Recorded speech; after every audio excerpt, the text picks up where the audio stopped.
Halo teman-teman, ketemu lagi dengan saya di Raka Siwista. Pada kesempatan kali ini saya akan mengajak teman-teman untuk mencoba merakit atau kita build sebuah PC yang sebagian besar komponennya itu saya beli second dengan budget yang cuma sekitar 4 juta rupiah, based on AMD Ryzen 3, dan saya rancang PC ini bisa digunakan untuk kegiatan sehari-hari, edit sedikit-sedikit, main game kecil-kecilan, tapi juga masih ada potensi untuk di-upgrade di kemudian hari. Oke, selamat menyaksikan.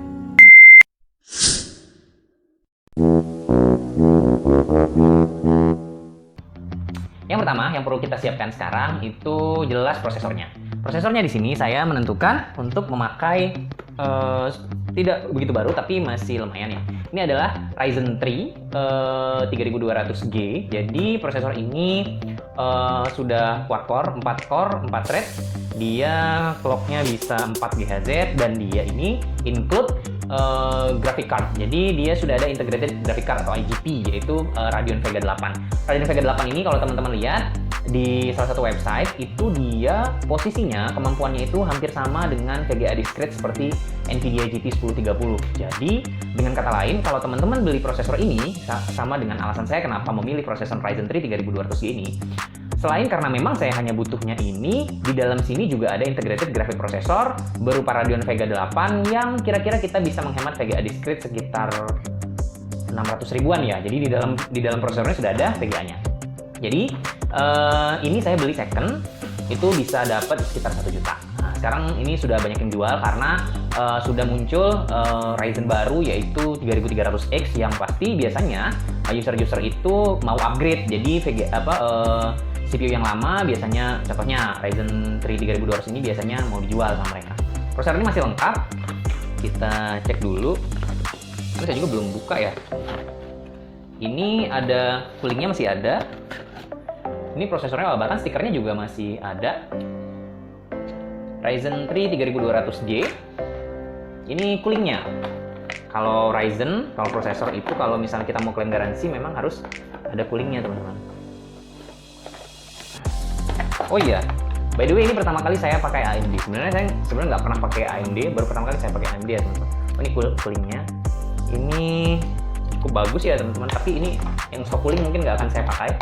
Saya mau pakai cooling aftermarket. Oke, ini prosesornya kita taruh sini. Coolingnya kita simpan dulu. Boxnya juga taruh ini dulu. Kemudian, kalau sudah memilih prosesor, maka kita memilih motherboard, mainboard. Untuk pilihan Ryzen 3 atau Ryzen yang lain, itu banyak pilihan chipsetnya. Biasanya yang paling baru muncul itu chipset 550. Hanya yang mendukung PCI Express generasi keempat. Hanya saja, kalau budget kita minim, budget kita terbatas, apalagi hanya memilih prosesor Picasso, ya Ryzen 3 3200G ini kode name-nya Picasso, itu saya rasa tidak butuh mainboard dengan chipset 550. Kenapa? Karena harganya sekarang masih mahal dan second-nya juga masih belum ada. Harga barunya itu yang MATX bukan yang ATX itu masih harganya mungkin ada yang sekitar dari 1,6, 1,8 sampai yang bagus-bagus mungkin di atas 2 juta. Jadi saya memilih chipset B450 yang ini sudah ada sekitar 1 atau 2 tahun yang lalu. Chipset B450 ini sebelum B550. Chipset B450 ini sudah mendukung sampai Ryzen 7 teman-teman. Jadi kalau misalnya suatu hari nanti dari Ryzen 3 ini mau upgrade ke Ryzen 7, nggak usah ganti motherboard lagi. Nah, saya pilih merek ASRock. Kenapa? Ini relatif murah. Barunya ini sekitar 1,5 juta. Sekarang juga masih ada barunya. Tapi ini saya dapat second di bawah 1 juta rupiah. Tapi mungkin teman-teman kalau misalnya nyari motherboard seperti ini di marketplace, harganya berkisar antara 1 sampai 1 juta 100 ya. Ini kebetulan masih lengkap. Kemudian garansinya juga masih sampai 2022. Kemudian ini juga masih full set. Kita buka aja ya. Bukunya juga masih ada. Ini backplate. Nah, jangan lupa kalau teman-teman beli motherboard, usahakan ada backplate-nya. Nggak ada juga nggak apa-apa, tapi kalau ada ya jauh lebih bagus. Ini bukunya.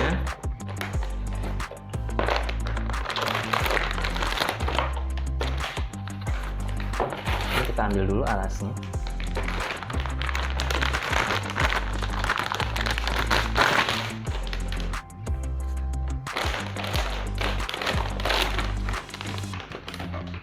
Nah, ini mainboardnya.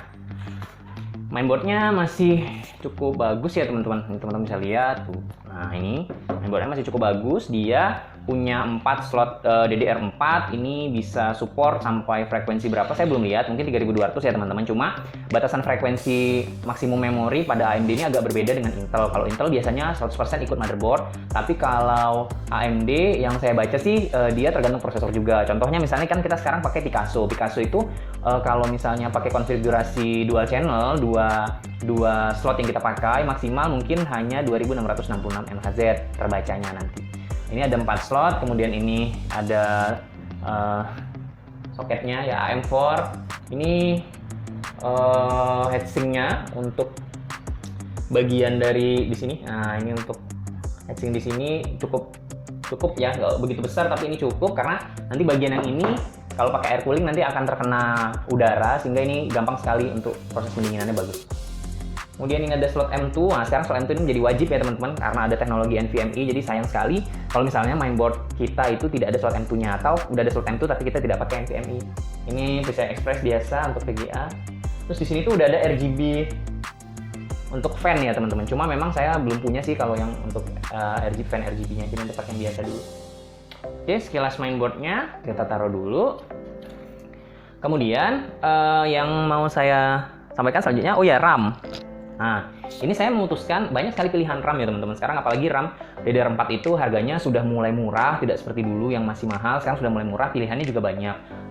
Tips memilih DDR4 itu teman-teman harus memperhatikan sekali kebutuhannya teman-teman itu berapa gigabyte, kemudian prosesor dan motherboard yang teman-teman pakai itu spesifikasinya itu seperti apa. Kita lah ambil contoh aja misalnya seperti yang saya sampaikan tadi, saya memakai prosesor Picasso Ryzen 3 3200G, di mana Ryzen 3 3200G ini jika dipasangkan dengan mainboard chipset B450, dia hanya bisa mencapai frekuensi untuk 2 slot yang terpakai, itu frekuensi maksimalnya adalah 2666 MHz. Jadi sebenarnya membeli RAM yang bijaksana adalah beli RAM aja yang frekuensinya juga sama, sekitar 266 MHz. Boleh sih teman-teman beli RAM yang di atas itu, misalnya 3200 MHz sebagai investasi kalau suatu saat nanti teman-teman mau ganti mainboard atau mau ganti prosesor, nggak apa-apa. Tapi kalau untuk yang 2666 MHz juga nggak apa-apa. Kalau saya memilih untuk mengambil Vigen Tsunami LED biru ini 8GB, 2x4GB dengan frekuensi 3200 MHz. Latensinya 16, 18, 18, 36, 1,35 volt. Kenapa saya pilih ini? Karena saya orang yang jarang sekali ganti-ganti RAM ya teman-teman. Sekalian aja kita ambil frekuensi yang 3200 MHz. Karena misalnya nanti saya akan mengganti prosesor menjadi Matisse, contohnya misalnya Ryzen 3 3300X, maka saya tidak perlu mengganti RAM lagi. Atau misalnya nanti mau ganti mainboard jadi chipset 550, ya dia bisa naik dari 2666 MHz. Kalau pakai Picasso aja bisa sekitar 2933 MHz. Jadi saya memilih ini. Ini harganya beli second bervariasi. Bahkan sekarang yang 3200 MHz ini kalau teman-teman lihat di marketplace itu ada yang jual cuma 500.000. Rata-rata biasanya mereka buka harga 600.000, tapi ditawar aja. Kalau misalnya lagi beruntung 500.000 bisa dilepas. Bahkan kalau teman-teman cuma cari yang 2400 MHz atau 266 MHz, merek yang juga bagus, itu 450.000 saya yakin sudah dapat. Oke. Ini kita taruh dulu. Kemudian ini CPU cooler. Jadi, CPU cooler kan sebenarnya tadi dapat tuh dari bawaan dari Ryzen 3 3200G. Kalau teman-teman membeli prosesor yang full set dengan boxnya, biasanya juga dapat stock coolingnya. Tapi pilihan sih teman-teman mau mengganti stock cooling itu dengan aftermarket cooling atau tidak. Kalau saya lebih memilih untuk mengganti dengan aftermarket cooling. Saya memilih di sini sebenarnya nggak memilih ya teman-teman. Waktu itu kan nyarinya second tuh, jadi apa aja yang ada secondnya yang harganya murah ya dibeli gitu. Sebenarnya nggak memilih juga, cuma kebetulan aja ini ada second bagus dan murah. Waktu itu orangnya tuh cuma jual sekitar 130.000, padahal ini barunya mungkin masih 280.000 dan ini benar-benar kayak baru ya teman-teman. Karena saya nggak punya cooling yang support soket AM4, jadi waktu itu harus beli yang soket AM4. Jadi ada yang jual nih Thermaltake Contact Silent 12 CPU cooler PWM, ini fan-nya 120 mm. Ini secondnya sekitar 130.000 rupiah. Dia udah bagus kayaknya teman-teman. Nanti ini juga belum saya buka. Ini headpipe-nya kalau nggak salah ada 4. Headpipe-nya ada 4, fan-nya 12 cm dan dia PWM. Warnanya putih, memang belum RGB-an. Tapi ini saya rasa sih kalau untuk cooling dengan 4 headpipe udah cukup bagus ya teman-teman. Apalagi mereknya juga Thermaltake. Nah, kemudian selanjutnya yang juga penting itu storage atau SSD. Nah, ini saya dapat second. Ini saya jelas memilih NVMe. Kenapa memilih NVMe? Karena dalam mainboard itu sudah mendukung teknologi NVMe PCI Express Gen 3 X4. Jadi jelas memilihnya lebih memilih NVMe daripada M2 SATA atau SATA yang biasa, itu interface SATA yang biasa itu. Jadi saya milih NVMe di sini second. Belinya juga Apacer SSD Z280. Ini dusnya aja karena SSD-nya lagi saya pakai di PC yang satunya, lagi saya tes. Ini 256 GB. Ini udah saya cek speednya, nanti teman-teman bisa lihat. Itu speednya bisa sampai 2900-an megabyte per second untuk read-nya. Kalau write-nya saya agak lupa ya teman-teman, nanti bisa dilihat aja. Ini masih segel garansi dari AMD. Ini ada box-nya. Di sini masih ada segel garansinya. Kalau nggak salah ini garansinya 2 atau 3 tahun, saya lupa. Ini masih dalam masa garansi. Ini saya beli, waktu itu second-nya cuma sekitar Rp400.000 dengan kondisi health and performance yang masih 100%. Memang tidak baru banget, mungkin orangnya udah pakai mungkin sekitar hampir 1 tahun ya teman-teman, tapi health-nya masih 100%, performance-nya masih 100%.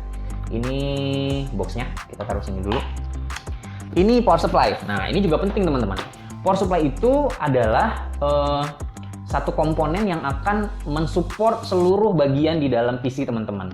Jadi dia akan memberi makan dari mulai prosesor, graphic card, RAM, dan lain-lain. Jadi usahakan memilih power supply ini yang cukup baik lah, nggak perlu yang sampai ratingnya atau dia label 80 plusnya gold atau silver atau platinum. Yang cukup baik saja, yang kalau bisa masih dalam masa garansi. Cuma kebetulan saya membeli ini second Corsair VS550. Ini sebenarnya model lama ya teman-teman. Ini model lama, tapi ini masih sangat bagus. Waktu itu orangnya cuma jual sekitar 250.000. Sudah dapat 550 watt dan ini juga sudah efisiensinya up to 85%. Memang ini nggak ada rating 80 plus bronze dan lain-lain, tapi Corsair VS550 saya tahu sekali bahwa ini cukup bagus. Ini garansinya dulu 3 tahun pada saat baru. Dan ini kalau kita lihat railnya, ini single rail, dia bisa. Nah, ini yang kita perlu perhatikan ya teman-teman, yang DC output power rating yang plus 12 volt, yang 12 volt ini berapa total watt yang bisa dia hasilkan. Kalau di sini bisa sekitar 504 watt.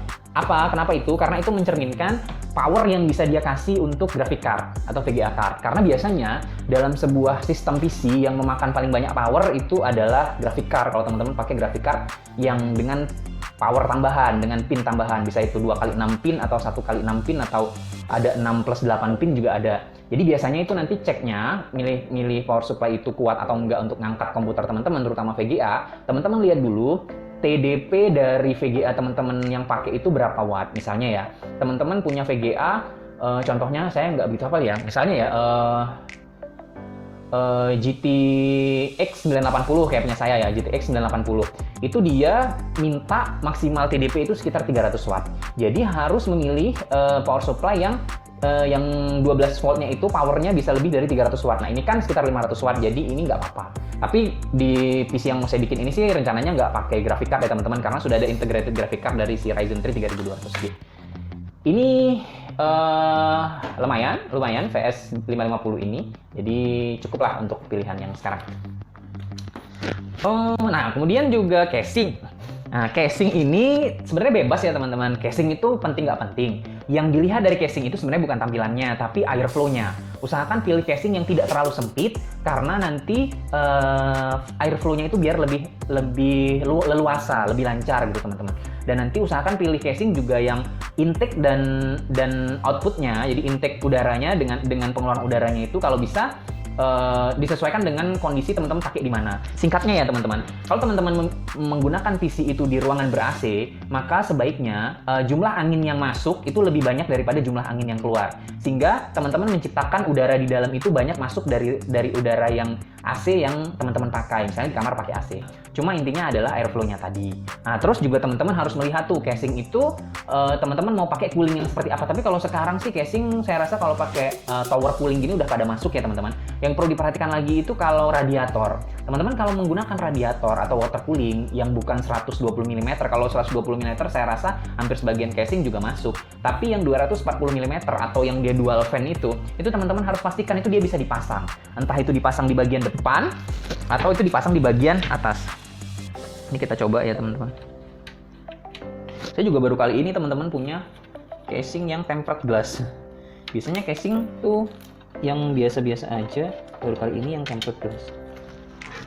Oh iya, informasi, ini barunya sekitar 600.000, tapi ini saya beli second dengan orang yang mau ganti, kalau nggak salah, ke GameCube.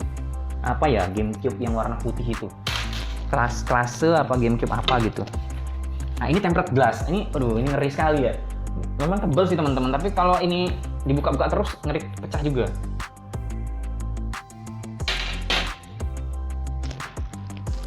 Nah, ini kita singkirkan dulu. Nah, ini casing.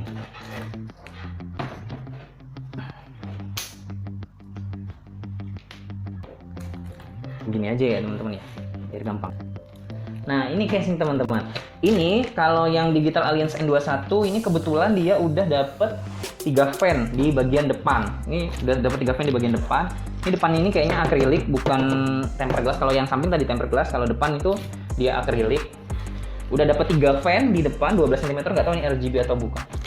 Nah, kalau casing yang tadi saya sampaikan, airflow harus dicek. Airflow kalau saya kebetulan pakainya kan di ruangan yang tidak ber-AC. Jadi intake itu biasanya jumlahnya itu lebih sedikit daripada yang keluar. Jadi atau kalau nggak lebih sedikit juga nggak apa-apa sih teman-teman. Yang penting airflow udara keluar itu lancar. Ini kan airflow-nya nanti dari sini bisa, dari atas ini juga bisa.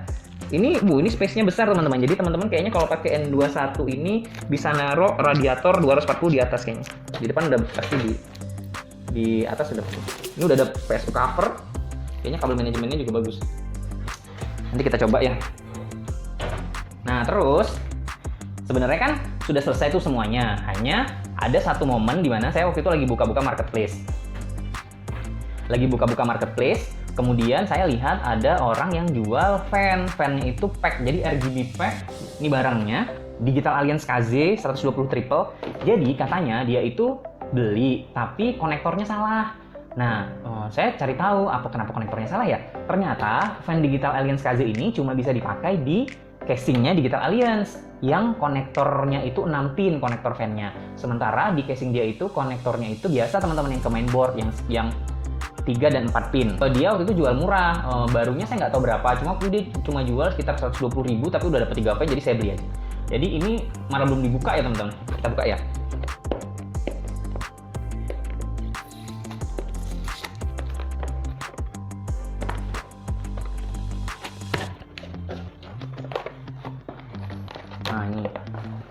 Nah ini bentuk fan-nya seperti ini. Ini ada 3 ya teman-teman, dalamnya ada 3. Oh ternyata, nah ini konektornya itu dia 6 pin. Ini mungkin cuma bisa masuk di fan hub ya teman-teman. Nah di dalam casing ini tuh ada fan hubnya yang ada controllernya, bisa dicolokin ini. Memang nggak bisa nyolok ke mainboard sih. Bagus juga ini, nanti kita cek satu nyala. Kira-kira itu komponen-komponen yang akan kita pakai. Nah, nanti kita akan lanjut dengan perakitan sederhananya. Itu saja, kita langsung coba rakit.